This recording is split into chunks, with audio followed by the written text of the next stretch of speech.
welcome back. Today we're still reading because of Winn, Dixie, and today we're reading chapter 12. Our vocabulary word today, oops, you can't see it. There we go. Our vocabulary word today is the word, it's right here, charming. Say that with me, charming. When you hear that word, raise your hand. We'll talk about what it means. All right, let's jump right in. Chapter 12. Me and Winn Dixie got to Gertrude's Pet so early for my first day of work that the closed sign was still in the window.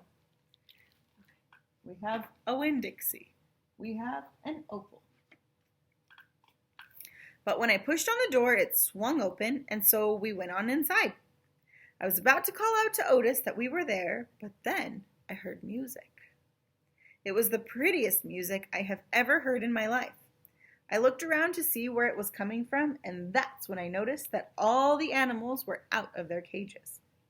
There were rabbits and hamsters and gerbils and mice and birds and lizards and snakes, and they were all just sitting on the floor like they had turned to stone. And Otis was standing in the middle of them. He was playing a guitar, and he had on skinny, pointy-toed cowboy boots, and he was tapping them while he was playing the music. His eyes were closed, and he was smiling.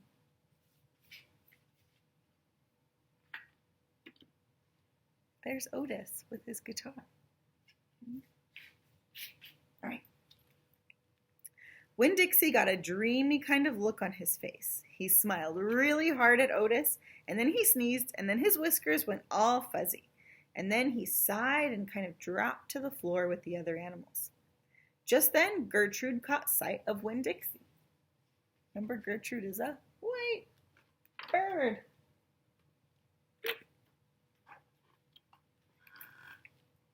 "Dog!" she croaked, and flew over and landed on his head. Otis looked up at me. He stopped playing his guitar, and the spell was broken. The rabbits started hopping, and the birds started flying, and the lizards started leaping, and the snakes started slithering, and Winn Dixie started barking and chasing everything that was moving. And Otis shouted, "Help me!" For what seemed like a long time, me and Otis ran around trying to catch mice and gerbils and hamsters and snakes and lizards.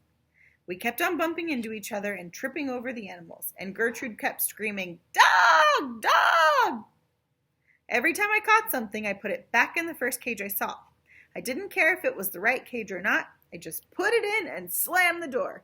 And the whole time I was chasing things, I was thinking that Otis must be some kind of snake charmer. The way he could play his guitar and make all the animals turn to stone.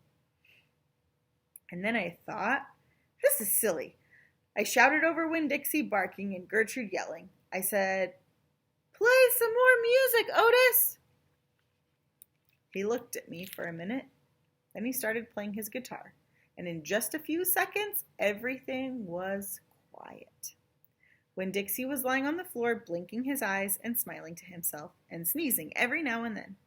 And the mice and the gerbils and the rabbits and the lizards and the snakes that we hadn't caught yet got quiet and sat still. And I picked them up one by one and put them back in their cages. When I was all done, Otis stopped playing.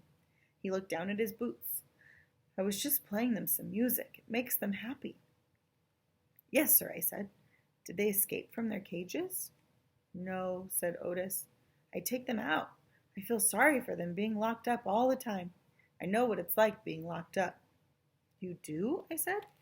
"I've been in jail," Otis said. He looked up at me real quick and then looked back down at his boots. "You have?" I said. "Never mind," said Otis. "Aren't you here to sweep the floor?" "Yes, sir," I told him. He walked over to the counter and started digging through a pile of things, and finally he came up with a broom. "Here," he said, "you should start sweeping." Only he must have gotten confused. He was holding out his guitar to me instead of the broom.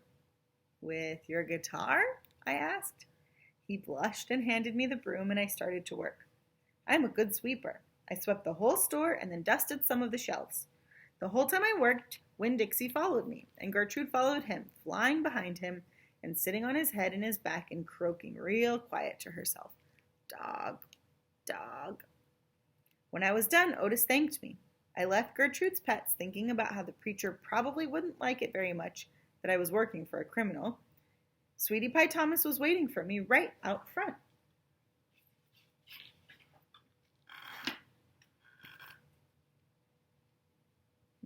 I saw that, she said. She stood there and sucked on her knuckle and stared at me. Saw what? I said. I saw all them animals out of their cages and keeping real still. Is that man magic? She asked. Kind of, I told her. She hugged Winn Dixie around the neck. Just like this grocery store dog, right? Right, I said. I started walking and Sweetie Pie took her knuckle out of her mouth and put her hand in mine.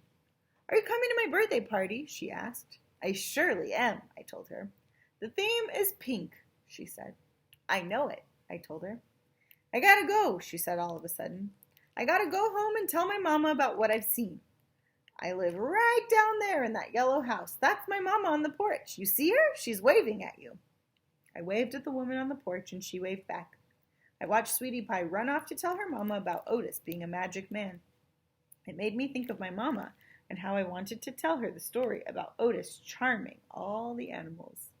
Raise your hand. That's charming, our word. Charming is like attracting or interesting.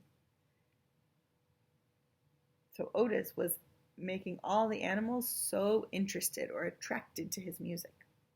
I was collecting stories for her. I would also tell her about Miss Franny and the bear. Remember, Miss Franny's the librarian.